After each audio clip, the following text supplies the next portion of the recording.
Movie की starting में हमें आज से 5000 साल पहले का समय दिखाया जाता है, यानी कि तब पिरामिड भी नहीं हुआ करते थे। उसके पहले का समय, तब वहाँ पर एक देश हुआ करता था। वहाँ के लोग सभी आजाद थे और उस देश का नाम था कांडक, जो कि ज्ञान और शक्ति का केंद्र हुआ करता था। सदियां दर सदियां ये देश तरक्की करता गया और फिर एक राजा आया एकेटॉन, जिसने अपने सैनिकों के दम पर वहाँ की सत्ता हथिया ली। इससे कथन काली शक्तियों की ओर खींचा चला गया और उसने एक ताज बनवाने का सोचा, जिसमें अगर की पुरानी 6 शैतानी शक्तियाँ मिल जाएं तो एकेटॉन अमर बन जाता। इसीलिए उसने अपने ही देश के लोगों को गुलाम बनाया और उसने खुदाई करवाना शुरू कर दिया ताकि वो सभी एटर्नियम नाम के धातु को ढूंढ सकें, क्योंकि इसी धातु की मदद से वो ताज बनाया जा सकता था। मगर एटर्नियम धातु के मिलने से सभी गुलाम आपस में लड़कर मरने लगे थे। ऐसे में कनाडक के लोगों को एक मसीहा की जरूरत थी, जो इन लोगों को गुलामी से आजाद करवाकर उन सबको एक बेहतर भविष्य की ओर ले जाए। और आखिरकार उन्हें एक हीरो मिल गया, जो कि एक छोटा सा टीनेजर बच्चा होता है। उसने लोगों में एक उम्मीद जगाई। राजा ने उस बच्चे को पकड़कर मरवाना चाहा, क्योंकि उन्हें पता था कि ये छोटा सा बच्चा चिंगारी एक बड़ी सी आग पैदा कर देगा। तभी अचानक एक चमत्कार होता है और वो बच्चा जादूगरों के समूह में पहुंच जाता है। ये सभी जादूगर पृथ्वी पर संतुलन बनाने का कार्य करते हैं और उन्होंने अपनी शक्तियाँ उस बच्चे को देकर उसे लोगों का मसीहा बना दिया। वो मसीहा उन लोगों को बचाने आता है। तब तक उस राजा ने अपना ताज बनवा लिया था। फिर उस मसीहा और राजा में एक खतरनाक लड़ाई हुई, जिसमें कि वो राजा मारा गया और ताज को जादूगरों ने कैद करके रख दिया। वो सब उस मसीहे को भूल जाते हैं। इन सब के बाद उस मसीहे के बारे में किसी को कुछ पता नहीं चला कि वो उस लड़ाई के बाद कहाँ गया। और फिर हमें आज के समय कनाडक गैंग चेक पॉइंट दिखाया जाता है, जो कि अभी कुछ आतंकवादियों के कब्जे में होता है। ये आतंकवादी वहाँ से सभी मिनरल्स को निकालकर गैर कानूनी तरीके से बेच रहे हैं और आज फिर से कनाडक को उनके उसी सुपर हीरो की फिर से जरूरत है। तभी हमें दिखाया जाता है कि एक छोटा बच्चा उसी इंटर गैंग के मेंबर से भिड़ जाता है, जो कि चेक पॉइंट पर एक गाड़ी की चेकिंग कर रहे थे। थोड़ी बहस करके एमियोन वहाँ से भाग जाता है। हमें आगे एक टीम को दिखाया जाता है, जिसे एमियो ने चेक पॉइंट पर बड़ी चालाकी से निकलवा दिया था। इस टीम में थे एमोन की माँ एंड रियाना और रियाना का भाई करीम और एक वैज्ञानिक। फिर ये सभी एक टीम बनाकर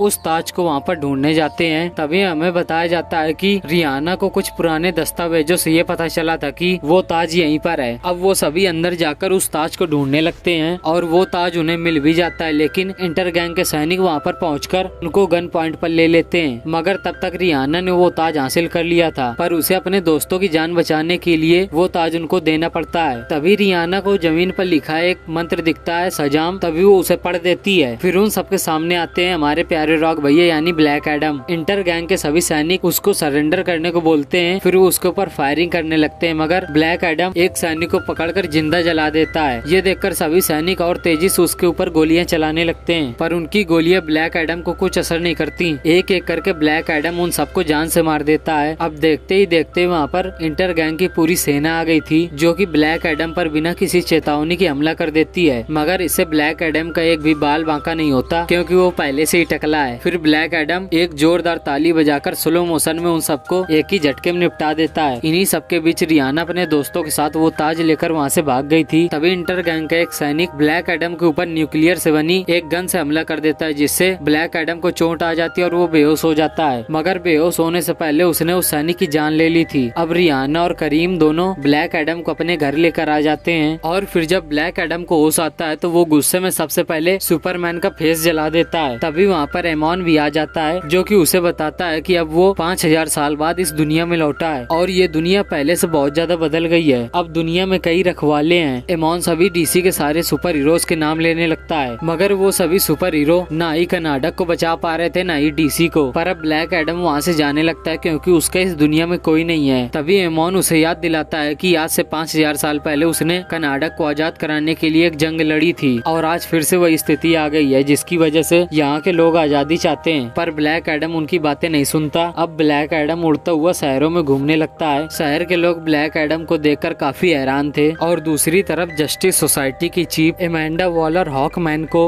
उसका नया मिशन देती है, जिसमें कि उसे ब्लैक एडम को पकड़कर जेल में बंद करना है, क्योंकि उनके हिसाब से ब्लैक एडम दुनिया के लिए खतरा है। और वो खतरा क्यों है ये बात हमें आगे पता चलेगी। हॉकमैन ब्लैक एडम को पकड़ने के लिए एक सुपर हीरो वाली टीम बनाता है, जिसमें थे एक डॉक्टर फेट, ये बिल्कुल मार्वल के डॉक्टर स्ट्रेंज के तरीके हैं। ये एक तरीके के जादूगर हैं। और दूसरी है साइक्लोन, जो कि अपनी पावर से तूफान लाती है और इसका IQ बहुत ज्यादा है, जो कि 167। और ये कितनी होशियार होगी आप समझ ही सकते हैं। और तीसरा है टॉम स्मैशर, जो कि हमारे आंटमैन की तरह बहुत ही बड़ा हो सकता है। फिर हॉकमैन अपनी टीम को इकट्ठा करके ब्लैक एडम को पकड़ने के लिए निकलते हैं। अब हमें यहाँ पर दिखाया जाता है कि रियाना और एमन को इंटर गैंग के सोल्जर्स ने पकड़ लिया था, क्योंकि रियाना एक क्रांतिकारी है जो कि उनकी वांटेड लिस्ट में थी। तभी वहाँ पर उन्हें बचाने ब्लैक एडम आ जाता है और एक एक करके वो इंटर गैंग के लोगों को मारने लगता है, वो भी उन सभी के सामने। तभी वहाँ पर हॉकमैन की टीम भी पहुँच जाती है। वो लोगों को मरते हुआ देखकर ब्लैक एडम के ऊपर हमला कर देते हैं। फिर ये सभी मिलकर ब्लैक एडम से लड़ते हैं और इन लोगों के बीच एक बहुत ही जबरदस्त फाइट होती है। ये सभी अपनी ताकत लगाकर ब्लैक एडम को हराने की कोशिश करते हैं, लेकिन ब्लैक एडम को कोई हरा नहीं पाता। वो सबकी बैंड अकेले ही बजा रहा होता है। सबको उनकी औकात दिखाने के बाद ब्लैक एडम अपनी पुरानी मूर्ति देखने के लिए चला जाता है। अब डॉक्टर फेट और हॉकमैन की सारी टीम अब रियाना के पीछे लग गए थे, क्योंकि उन लोगों को वो ताज चाहिए था कि रियाना के पास था। तभी रियाना उनको ताज देने से मना कर देती है और कहती है, अभी तक इंटर गैंग वाले लोग हमें मार रहे थे, तब तक आप लोग कहाँ थे? तब तो आप लोग हमें बचाने नहीं आए, और आज जब उनके पास ब्लैक एडम यानी मसीहा आया है तो वो उसे भी मारने आ गए। दरअसल हॉकमैन की टीम की सोच ब्लैक एडम को लेकर अलग है, क्योंकि कहानी के एंड में ब्लैक एडम ने गुस्से से उस राजा की जान तो ले ली थी, पर उसकी शक्तियाँ इतनी ज्यादा बढ़ गई थी कि उससे पूरा कर्नाटक भी बर्बाद हो गया था। तो इस नजरिए से ब्लैक एडम ने दुनिया बचाई नहीं बल्कि बर्बाद कर दी। खैर अब रियाना के पास वो ताज नहीं था, लेकिन उसने उस ताज को अपने बेटे एमोन को दे दिया था। एमोन जब घर पहुंचता है तो उसकी मुलाकात होती है इस आदमी से, और ये आदमी वहाँ पर वही ताज लेने आया है। वही आदमी इन लोगों को गोली मारकर इनके पीछे इंटर गैंग को लगा देता है, मगर एमन अपने घर के एक सीक्रेट रूम में छिपकर अपनी सारी कंडीशन रियाना को बता देता है। अब रियाना ब्लैक एडम और हॉकमैन की पूरी टीम को इकट्ठा करके उन लोगों के बीच में सुलह करवाना चाहती है, और वो फिर एमियोन को ढूंढने के लिए कहती है, क्योंकि एमियोन के पास ही वो ताज था। अब ब्लैक एडम एमोन को बचाने के लिए निकल पड़ता है, मगर अब ब्लैक एडम एमोन की जान बचाकर सभी को मारने लगा था। इसी बीच वही आदमी एमोन को एक सुपर बाइक में डालकर ले जाने लगता है, क्योंकि एमोन के पास से उसे वो ताज नहीं मिला था। वो एमोन को किडनैप होता देखकर उसे बचाने के लिए निकलता है। फिर इसके बाद इसी लड़ाई में हॉकमैन की टीम भी ब्लैक एडम का साथ देती है। हॉकमैन की टीम उन सभी बाइकर्स को मार देते हैं जिनकी ब्लैक एडम से लड़ाई चल रही थी। ब्लैक एडम एमोन को बाइक के अंदर ढूंढ रहा था, मगर वो उसे नहीं मिलता, क्योंकि वो लोग एमोन को बाइक के अंदर नहीं बल्कि एक ट्रक के अंदर ले जा रहे थे। रियाना को एमोन के न मिलने की खबर देता है, तभी हॉकमैन दो बाइकर्स को वहाँ पर उठा लाता है। फिर ब्लैक एडम उन्हें आसमान में ले जाकर एमन की लोकेशन का पूछने लगता है। फिर वो उन्हें आसमान से नीचे छोड़ देता है, मगर इस बार फिर से हॉकमैन ने उन दोनों की जान बचा ली थी। अब ब्लैक एडम लोगों की जान ले रहा था, तो हॉकमैन उसे लोगों की जान लेने से मना करता है, और बातों ही बातों में ये बातें ज्यादा बढ़ जाती हैं। फिर दोनों के बीच में हाथापाई शुरू हो जाती है, जिसमें उन्हें वो ताज घर पर ही मिल जाता है। मतलब कि वो ताज एमोन ने घर पर ही छिपा दिया था। अब इन लोगों को एमोन की लोकेशन का पता चल जाता है, जिसके बाद हॉकमैन की टीम के साथ ब्लैक एडम भी एमोन को बचाने के लिए कहता है। अब हॉकमैन अपनी सुपर जेट पर बैठकर एमोन को बचाने का प्लान बना ही रहा था कि ब्लैक एडम स्मेल की टीम पर टूट पड़ता है, और पलक झपकते उसने सबकी जान ले ली थी। मगर वही आदमी यानी स्मेल ने खुद को इटर्नियम से बने एक चेम्बर में बंद रखा था, इसलिए क्योंकि इटर्नियम के अंदर ब्लैक एडम की शक्तियाँ काम नहीं करती, तो इसी वजह से स्मेल बचा हुआ था। फिर हॉकमैन की टीम के साथ रियाना भी वहाँ आ जाती है। तभी स्मेल एमोन के बदले उनसे वो ताज मांगता है, इसीलिए एड्रियाना अपने बेटे की जान बचाने के लिए वो ताज उसको दे देती है। यहीं पर स्मेल हमें ये बताकर शॉक करता है कि वो राजा एप्टन का वंशज है, वो इस ताज को पहनकर शैतानों को यहाँ बुलाएगा, और ये सब बताते हुए उसने एमोन पर गोली चला दी थी। तो अब ब्लैक एडम ने एमोन को उस गोली से तो बचा लिया था, मगर स्मेल तब तक ताज पहन चुका था, जिससे ब्लैक एडम की शक्तियाँ बहुत ही ज्यादा बढ़ने लगती हैं। और ब्लैक एडम की इतनी शक्तियाँ बढ़ जाती हैं कि वो अपनी पावर से उसको जलाकर राख कर देता है। अब क्योंकि ब्लैक एडम को उसकी पावर पर कंट्रोल नहीं है, तो इसी वजह से इससे रियाना, एमोन और साइक्लोन मारे जाने वाले थे। तभी हॉकमैन और स्मैशर ने किसी भी तरीके से उन सबकी जान बचा ली थी। फिर भी एमोन घायल हो गया था, जिससे देखकर एडम अपने महल पर वापस आता है। इसके पीछे पीछे हॉकमैन भी वहाँ पर आ गया था। फिर ब्लैक एडम अपनी असली सच्ची कहानी उसे बताता है। तब वो बताता है कि कर्नाटक का रखवाला वो नहीं बल्कि उस ब्लैक एडम का बेटा था, पर उसके बेटे से बदला लेने के लिए राजा ने उसके बेटे और उसकी पत्नी को मार दिया। और जब उसका बेटा घर आया और अपनी माँ को मरा हुआ देख साथ में पिता को घायल देखा, तो उसने अपनी सारी शक्तियाँ अपने पिता को दे दी, जिससे उसके पिता ठीक हो गए, पर राजा के सैनिकों ने उसे मार दिया था। इसके बाद ब्लैक एडम अपने बेटे और अपनी वाइफ का बदला लेने के लिए राजा के पास जाता है। वो अपने बदले की आग में इतना अंधा हो गया था कि उसने राजा के साथ पूरे देश को ही खत्म कर दिया, और इसी वजह से जादूगरों ने ब्लैक एडम को कैद कर दिया। ब्लैक एडम हॉकमैन को ये बातें बताकर